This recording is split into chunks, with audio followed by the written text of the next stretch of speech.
하나님의 은혜와 축복이 오늘 예배하는 모든 분들에게 함께 하시기를 주님의 이름으로 축원합니다. 이서부화 중에 황금알을 낳는 거위라는 얘기가 있습니다. 어느 가난한 늙은 부부가 있었는데 어느 날 거위를 치고 있는 중에 한 거위가 황금빛 알을 하나 낳게 되었습니다. 알을 낳았는데 다른 알들은 다 하얀데 이것만 황금색이에요. 깜짝 놀라서 너무 좋아했어요. 이걸 가지고 장인에다 팔았더니 사람들이 큰 값으로 사가는 것입니다. 그 다음날 또 날래나 하고 기다리더니 정말 그 다음날에도 황금 알을 낳았습니다. 이걸 가지고 또 장인에다 팔았더니 큰 돈을 줬습니다. 너무 신나서 이 부부가 매일 하나씩 갖다가 파는 재미로 날마다 팔다 보니까 이 다른 사람하고는 비교할 수 없을 정도로 많은 이제 돈이 벌려지게 되었어요. 그래서 가난을 금방 면하고 이제 부가 막 생겼습니다. 그런데 황금알을 사간 사람들이 황금알이 좀 더 있냐고 자꾸 찾아오는 거예요. 그래서 황금알이 한꺼번에 많이 필요한데 이 거위는 한 개씩만 남습니다. 한 개씩 남는 게 답답한 거예요. 이게 한 2개, 10개, 20개만 남으면 좋겠는데 하나밖에 못 났습니다. 그래서 고민하다가 이 두 노인이 야 이거 어떻게 하면 좋겠냐 그렇게 생각하다가 이게 달래는 사람은 많고 이럴 때 빨리 팔아야 큰 돈이 만들어지는데 어떻게 하면 좋냐. 그래서 그냥 어느 날 거위를 잡았어요. 그 안에 황금알이 있으면 한꺼번에 꺼내려고 했더니 이 똑같잖아요. 다른 거위하고 전혀 다를 바가 없는 거예요. 그럼 나오는 순간에 황금알이 된 건데 공연히 거위만 죽였지 않습니까? 그 다음 날부터는 황금알이 없는 거예요. 도로 가난해졌대요. 여러분 무엇입니까? 날마다 하나씩 변함없이 매일 주시는 축복이 참 귀한 건데 사람들은 이 귀한 것을 생각하지 않고 욕심을 부립니다. 그러다가 욕심이 그만 죄를 낳게 되고 죄가 사망을 낳게 된다고 성경이 말씀하지 않습니까? 우리 하나님의 백성들은 날마다 하나님 앞에 감사하는 그런 믿음 될 수 있기를 축원합니다. 이스라엘 백성들은 애굽에서 노예 생활하면서 날마다 자유로운 삶을 구했습니다. 하나님께서 그 백성들을 복을 주셔서 출애굽하고 자유로운 민족 되고 심지어는 나라까지 세웠습니다. 그리고 나서는 이들이 감사를 잊어버렸어요. 날마다 하나님 주신 감사를 잃어버리고 자꾸 죄를 짓고 하나님 없는 세상을 추구하면서 살았습니다. 그래서 그만 나라가 망하고 말았어요. 그래서 하나님께서는 많은 하나님의 선자들을 보내서 매일 주시는 하나님의 은혜를 귀히 여기지 않고 이렇게 하나님이 주신 은혜에 감사하지 못하면 너희가 망할 수밖에 없다 그러면서 책망하고 회개할 것을 촉구했습니다. 자, 오늘 본문 말씀을 한번 열어보겠습니다. 예레미야 2장 11절로 13절 말씀까지 다 같이 한 목소리를 읽어보겠습니다. 시작. 어느 나라가 그들의 신들을 신하는 것들과 바꾼 일이 있느냐? 그러나 나의 백성은 나의 영광을 무익한 것과 바꾸었도다. 너 하늘아 이 일로 말미암아 놀랄지어다. 심히 떨지어다. 두려워할지어다. 여호와의 말씀이니라. 내 백성이 2가지 악을 행하였나니 곧 그들이 생수의 근원되는 나를 버린 것과 스스로 웅덩이를 판 것인데 그것은 그 물을 가두지 못할 터진 웅덩이들이니라. 아멘. 이스라엘 백성들은 하나님이 날마다 주시는 축복을 큰 축복으로 생각하지 못하고 한 번에 큰 어떤 유익을 보려고 그만 우상 숭배하고 세속의 나라를 닮아가려고 흉내내고 하나님께 구하는 것을 잊어버렸습니다. 그렇게 노예 시절에 노예로서의 고통된 세월을 한 번만 돌이켜보면은 지금 주는 이 평화가 얼마나 감사하고 기쁜지 항상 감사하게 될 텐데 그때의 감사를 다 잊어버렸어요. 날마다 감사하기보다는 불평했습니다. 하나님 앞에 예배드리기보다는 세상의 즐거움과 음란한 세계 속에 살면서 자신의 쾌락만을 추구했습니다. 그래서 이 백성이 믿음이 가득한 백성이었는데 그만 풍요가 온 뒤로는 믿음이 아주 없어지는 백성이 되었어요. 그래서 하나님께서는 예레미야 선지자를 통해서 하나님의 뜻을 백성들에게 전하셨습니다. 그들은 2가지를 잘못했다는 것. 하나는 생수의 근원이 되는 하나님을 버린 것입니다. 그리고 2번째는 물을 모을 수도 없는 웅덩이만을 파고 다닌 것입니다. 2가지가 사실 같은 것입니다. 하나님이 주신 복을 버리고 인간 스스로 뭔가를 이루려고 하다 죄만 자꾸 만든다는 것입니다. 생수의 근원이 뭡니까? Source of living water잖아요. 물이 계속해서 나오는 샘물과 같은 근원입니다. 이곳에서 물이 이루어지는 건데 사람들은 그것을 버리고 오히려 물을 모을 수도 없는 웅덩이들만 자꾸 파고 거기는 고인물만 있고 썩은 물만 모이고 모아놓으면 전부 다 구멍이 나서 새버리는 그런 깨진 항아리 같은 것만 계속 만들고 다닌다는 거예요. 하나님이 보시기엔 너무 안타깝습니다.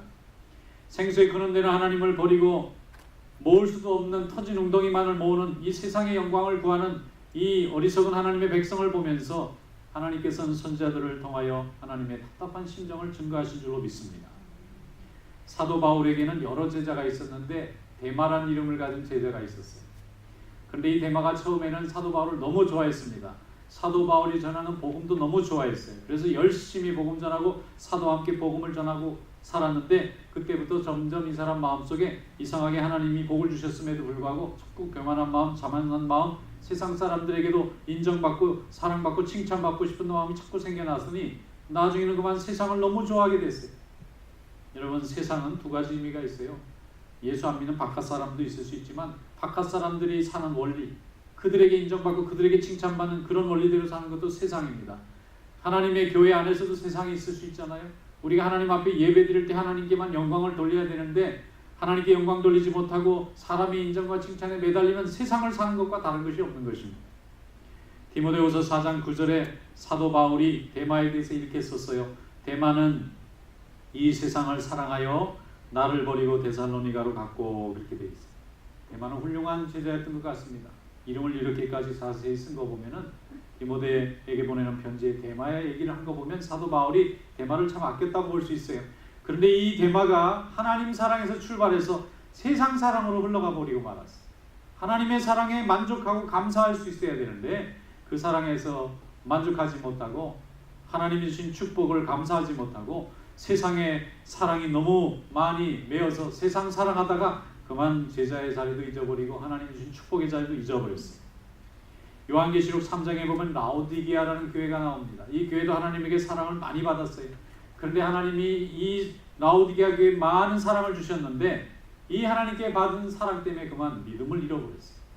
하나님 앞에 간절히 기도하는 믿음을 잃어버리고 하나님만 모시고 섬기는 믿음도 사라졌어요. 그래서 이 라오디게아 교인들은 열심히 다 없어졌어요. 교회는 다니고 예수를 믿는다 하면서도 마음속에 주님이 아니면 안 된다는 간절함이 사라져버렸어요. 그래서 뜨뜻미지근한 믿음이 되었습니다. 믿음은 분명히 가지고 있는 것 같은데 아무 능력을 발휘할 수 없고 자기도 구원할 수 없고 남도 구원할 수 없는 그런 믿음이 되어버렸습니다. 생수 대신 하나님을 찾지도 않고 그저 세속적인 풍요 속에서 이만하면 나는 복받고 살았구나 생각하니까 나중에는 하나님도 필요 없는 믿음이 되었습니다. 요한계시록 3장 17절에서 19절 말씀에 이렇게 주님이 말씀합니다. 내가 말하기를 나는 부자라 부유하여 부족한 것이 없다 하나 내 공고한 것과 가련한 것과 가난한 것과 눈먼 것과 벌거벗은 것을 알지 못하는도다. 내가 너를 권하노니 내게서 불로 연다는 금을 사서 벌거벗은 수치를 보이지 않게 하고 안약을 사서 눈에 발라 보게 하고 물은 내가 사랑하는 자를 책망하여 징계하노니 그러므로 내가 열심을 내라 회개하라 그랬습니다. 자기들이 볼 때는 참 멋있게 예수 믿는 것 같고 하나님의 축복은 다 받고 있는 것 같고 하나님이 기도하면 다 지켜주는 것 같은데 정말 마음속에는 하나님이 주신 축복의 풍요에 젖어서 하나님을 찾지도 않고 하나님을 의지하지도 않고 하나님을 생각하지도 않고 자기의 기쁨만을 생각하며 사는 벌거벗고 가련하고 비참한 모습으로 살고 있다는 것입니다. 내 자신이 나를 들여다볼 때는 괜찮고 교양 있는 하나님의 자녀지만 예수 그리스도의 눈으로 보면 가장 초라한 자의 모습을 본다는 것입니다. 그래서 다시 열심을 내라는 회개하라는 것입니다. 여러분, 초대교회가 성령 충만했을 때 열심히 충만한 줄로 믿습니다. 서로 돕고 열심히 모이기에 힘쓰고 말씀을 배우기에 힘쓰고 기도하기에 힘썼어요. 이게 열심히 있다는 것 자체가 이미 하나님을 뜨겁게 사랑한다는 증거예요. 그런데 믿음이 사라지면 열심히 식습니다. 그러면 왜 열심히 식은 것이 죄이냐? 열심히 식는다는 것은 관심이 식은 거예요. 주님에 대한 사랑이 줄어들고 교회에 대한 사랑이 줄어들고 복음에 대한 사랑이 줄어드는 것입니다. 그럼 그걸로 끝나지 않고 그 자리에 다시 세상이 차고 들어옵니다. 자꾸 세상적인 생각, 세상적인 마음이 들어옵니다. 그러다 보면은 점점 무관심이 되어지고 나중에는 불신앙으로 내려가게 돼요. 병이라는 것도 처음부터 큰 병이 오는 것이 아닙니다. 작은 습관 하나, 잘못된 작은 습관 하나 괜찮겠지. 오늘은 좀 편안하게 먹어야 되겠다. 오늘은 좀 게으르게 지내야 되겠다. 오늘은 좀 이렇게 내가 하고 싶은 대로 해야 되겠다는 이 작은 습관들이 모이다 보면 이게 세월이 가면 큰 병을 키우는 것입니다. 여러분, 하나님 앞에서 날마다 회개하고 건강하고 아름다운 생수 되신 하나님만을 의지하고 나아가는 믿음 될 수 있기를 주님의 이름으로 축원합니다. 다윗은 위대한 하나님의 종입니다. 그가 사울 왕에게 쫓겨다닐 때는 굉장히 기가 막힌 시편을 많이 썼어요. 그리고 그때 그 영적 상태를 보면 너무너무 갈급합니다. 자기 생명이 경각에 달렸기 때문에 자기 생명을 지켜줄 분은 아버지 하나님밖에 없다고 날마다 찬송했어요. 시편 4편에 보면 이렇게 되어 있습니다. 나에 의해 하나님이여 내가 부를 때 응답하소서. 곤란 중에 나를 이끌어 나를 은혜 가운데 베풀어 주소서. 내 기도를 응답하여 주시옵소서. 굉장히 간절하게 기도합니다. 또 7절 8절에 보면 주께서 내 마음에 두신 기쁨은 그들의 곡식과 포도주가 풍성할 때보다 더하니이다. 내가 평안히 눕고 자기도 하리니 나를 안전히 살게 하시는 이는 오직 여호와시니라 그랬습니다. 입술만 열면은 얼마나 기가 막힌 찬송이 나오고 시가 나오는지. 왜냐하면 간절합니다. 하나님을 향한 믿음이 열심으로 뜨거워졌기 때문에. 그런데 다윗이 범죄했습니다. 나라는 든든하게 세워지고 군대는 강력해져서 어떤 나라든지 다 이깁니다. 그러니까 전쟁터에 늘 나가 있고 날마다 조심하면서 기도하던 다윗이 나태해져서 자기는 전쟁터에 나가지 않고 부하들만 다 보내고 혼자 궁궐에 남아있다가 그만 죄를 져버려요. 자만하는 순간에 죄가 찾아왔어요. 가장 높아졌다고 이 정도면 이제 살만하구나, 이 정도면 내가 정말 두려워하지 않고 살겠구나 하는 그 순간에 죄가 찾아왔어요. 바깥의 죄는 다 이겼지만 마음에 찾아오는 죄에 방심했어요. 그때부터 다윗은 철저한 고통을 당합니다.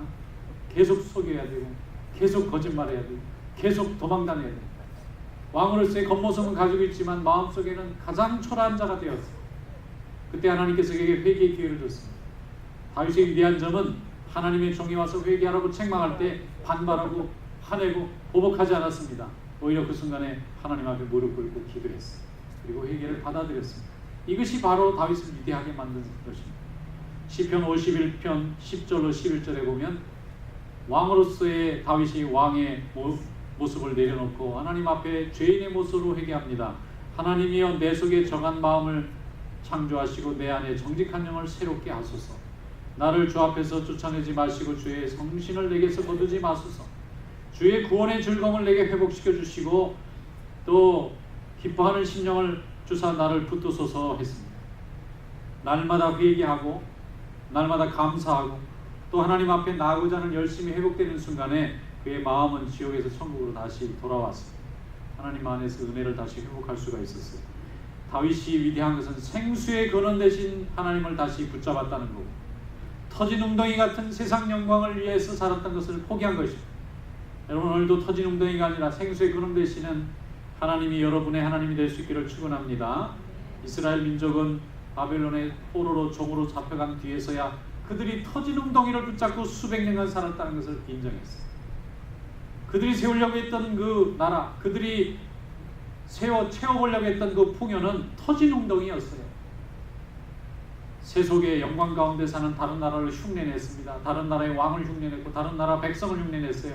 하나님이 주신 것을 잊어버렸습니다. 그 결과는 그들이 다 종살이하고 나라도 잃어버리고 매일 주신 하나님의 축복도 다 상실해버렸어요. 그러나 그들이 하나님 앞에 회개하고 생수 되신 하나님을 붙잡고 돌아왔을 때에 그들은 다시 회복되었는 줄로 믿습니다. 말씀의 백성으로 돌아온 줄로 믿습니다. 이와 같이 우리 믿는 자에게는 회개의 축복이라는 게 있습니다. 지나온 길에 잘못된 것을 반성하면 하나님이 더 아름답고 좋은 세계를 열어주십니다. 그러나 지난 과거에 대한 반성이 없고 여전히 하나님을 향한 믿음이 부족하면 반성할 기회는 자꾸 지연되는 것입니다. 이 세상은 우리를 유혹하기 위해서 갖가지 좋은 맛으로 우리를 불러들입니다. 자극적인 맛, 짜릿한 맛, 달콤한 맛이 세상에 너무 많습니다. 거기에 몸을 담그고 있으면 우리 몸은 건강해지는 것이 아니라 더 병이 나게 되어 있습니다. 짐승들이 산과 들로 다니면서 여러 가지 좋은 음식과 또 좋은 몸에 좋은 것을 먹는다 할지라도 마지막에는 샘물에서 내는 생수를 마시지 않으면 몸을 지탱할 수 없는 것과 같이 우리 성도들은 하나님의 말씀 있는 성전에 와서 하나님 말씀을 배우고 듣고 그 말씀을 우리의 생각들을 다 새롭게 하고 우리의 마음들을 새롭게 채울 때에 하나님이 우리 주시는 강력하고 아름답고 건강한 몸과 마음으로 심령으로 새롭게 될 줄로 믿습니다. 이것이 바로 하나님이 우리를 부르신 이유고 우리를 축복하시는 방법입니다. 어떤 분이 젊을 때 교회 다니다가 교회를 떠나게 되었다고 합니다. 교회 떠나는 이유는 교인들이 너무 무기력해 보이고 무능해 보이고 심지어는 위선적으로 보였다는 거예요. 그런데 세상을 보니까 교회 다니는 사람보다 더 멋있는 사람들이 많아요. 아주 유능합니다. 아주 교양이 있습니다. 아주 실력이 있습니다. 사람이 태어나서 자기의 능력으로 세상을 좀 저렇게 변화시키는 사람이 돼야 되는데 교인들은 맨날 죄졌다고만 하고 앉아가지고 뭐 잘하나 봤더니 맨날 다투기만 하고 그냥 너무 힘든 거예요. 그래서 야, 교회는 정말 인생에 도움이 안 되는구나. 나는 교회 안 다니고 지금 또 세상에서 열심히 사람들에게 인정받고 내 스스로 떳떳하게 살아보겠다. 그리고 세상으로 나갔어요. 전부 다 교회를 잘 다닌 분인데 이분이 세상에 나가가지고 교회는 담을 쌓고 살았어요. 그리고 세월이 20년이 지난 후에 이분이 회개했어요. 다시 교회에 오셨습니다. 그리고 청년 때처럼 열심히 예수 잘 믿고 하나님 나라를 세우는 좋은 일꾼이 되었어요. 제가 그분에게 물어봤어요. 그 긴 세월 동안 세상에 나가서 세상을 변화시키고 세상에서 인정받고 내 힘으로 스스로 성공하는 자가 되겠다고 하셨던 것 같은데 어떻게 해서 이렇게 회개하고 돌아왔느냐 그랬더니 그렇게 열심히 살았더니 아무것도 아니더래요. 돌아온 건 경쟁과 비난과 분노와 억울한 것만 가득 차 있고 도무지 거기에서 사람들 속에서 평안함을 누릴 수가 없다는, 시간이 가면 갈수록 더 깊이 빠져들고 더 고통스럽더라는 거예요. 그래서 자기가 회개했다는 거죠. 역시 하나님 말씀으로 돌아가야 되겠다. 그리고 돌아와서 그는 치유와 평안을 누린 줄로 믿습니다. 그분이 항상 좋아하는 찬송이 있어요. 천부여 의지 없어서 손들고 옵니다. 탕자가 많이 하는 찬송이에요. 주 나를 박대하시면 나 어디 가리까. 세상에 어디를 가도 자기를 환영해 주는 사람이 없어요. 다 경쟁하고 의심하고 또 미워하고. 그런데 하나님 전에 와서 하나님 앞에 회개하니까 하나님이 마음의 상처도 다 회복시켜 주시고, 그게 다 죄 때문에 그랬다는 걸 알게 되니까 용서가 되고 미움도 내려가고 또 평안도 되고 치유도 되고 회복도 되더라고요. 여러분, 우리 하나님이 여러분들에게 생수의 근원 되신 줄로 믿습니다. 그분에게 나와서 기도하고 그분의 은혜 가운데 거하는 종이 되시기를 축원합니다. 이것이 우리가 사는 길입니다. 요한복음 7장 37절로 8절에 말씀합니다. 예수께서 외쳐 이르시되 누구든지 목마르거든 내게로 와서 마시라. 나를 믿는 자는 성경의 이름과 같이 그 배에서 생수의 강이 흘러나오리라. 할렐루야. 생수의 강이 흘러나오는 그런 복되고 풍성한 삶이 되시기를 주님의 이름으로 축원합니다.